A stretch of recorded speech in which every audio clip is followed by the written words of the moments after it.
New information tonight from Elkhorn Public Schools. The district sent out a letter, timeline, and fact sheet to Iron Bluff and Stone Point Elementary parents. But the question is it enough to ease their concerns? First Alert 6's Philip Catafamo joins us live in the newsroom with the answer. Philip, what are you hearing? Jacqueline and Aaron, $1 short and a day late. That is one Elkhorn parent's reaction to Superintendent Barry Haybrock's letter sent out this afternoon. Another parent told me their first emotion was anger following this latest release from the district. Now, in the letter, Dr. Haybrock expressed his sincere apologies for construction delays and the associated concerns. He says in part, quote, "We would never knowingly put your child in a situation of danger. The optics of the past week are sure to give pause, but I assure you that the belief remains that our schools are safe for our students." And goes on to say, quote, "The crosswinds of the past week have led some to question basic transparency. We will always work toward improving communication, especially in a crisis, and I will always be truthful with you. I share your frustration with the situation, but we have a clear path forward that we are sharing with you today as we look ahead and embrace the opportunity to make this the best year yet for our students," end quote. Karen First Meeks has grandkids at Iron Bluff, and her kids went through the Elkhorn school system. She says the response is not enough.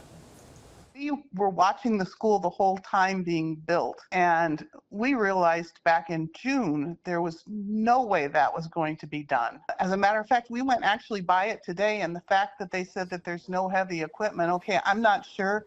I'm not in construction, I was in software, but there's a lot of Bobcats still running around there and tractors, and maybe those aren't considered heavy equipment, but there's still a lot of that equipment running around the school today, Friday. I drove by both schools and can confirm Bobcats are on campus, but heavy equipment is not. Along with the letter, the district shared a question and answer sheet about some of the issues. The document does acknowledge that smaller equipment will be working, but not near students. It also mentioned updates to security, including an off-duty officer on site and ID verification at the door.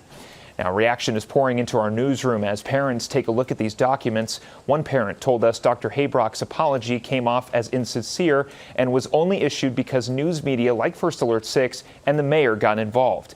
They also mentioned a lack of trust and said the superintendent should resign. In the newsroom, I'm Philip Catafamo, First Alert 6. Back to you, Aaron.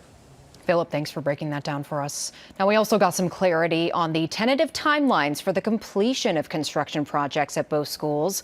For Iron Bluff Elementary, the school district tells us the media center and art room will be finished by next Thursday. The music room, kitchen, and final concrete work should be finished by Monday, August 25th. And finishing touches on landscaping, sod, and the fire panel are expected by Friday, September 5th. For Stone Point Elementary, the school district tells us the tentative completion of their final concrete work is tomorrow. The music room is expected to be finished on Wednesday. The fire panel, kitchen landscaping, and sod should be completed by Friday, September 5th. The art room, media center, and library should be finished by September 19th. And finally, the school's C wing is tentatively expected to be completed by October 31st.